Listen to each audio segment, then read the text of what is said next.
Il est donc retiré. L'amendement 547, Monsieur Juanico. Oui, merci, Monsieur le Président.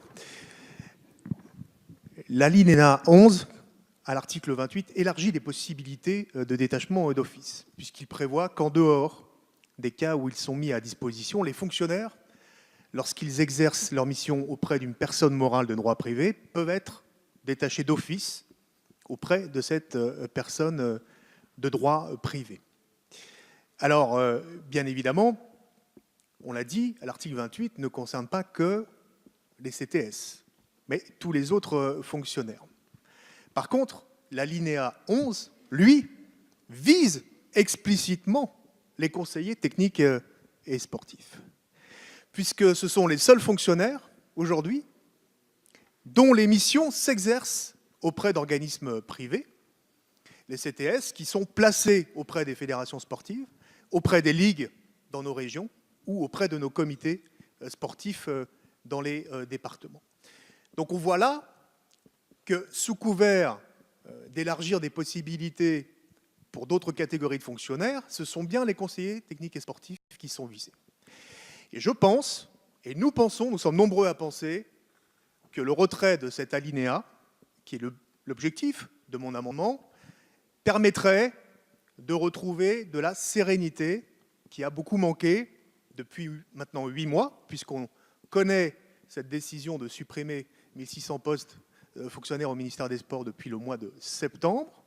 Et quand tout à l'heure la ministre a dit « je veux engager une grande concertation », il faut savoir qu'on a perdu quand même 8 mois, donc il était temps d'engager cette concertation et ce dialogue. Je note au passage, sans vouloir polémiquer, que faire appel à des tiers de confiance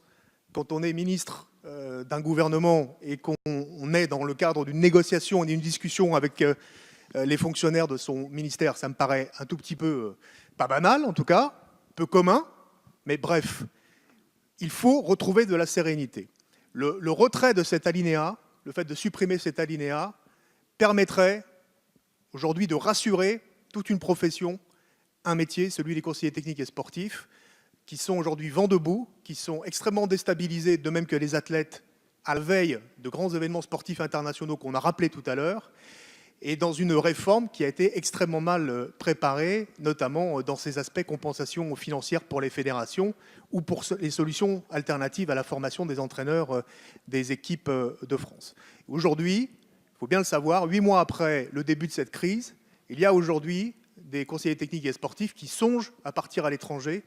et aller alimenter des équipes qui seront en concurrence avec les équipes de France dans les prochaines grandes compétitions internationales, du fait de la déstabilisation qu'ils ont vécue depuis 8 mois. Donc retrait, effectivement, et suppression de l'alinéa 11 à l'article 28.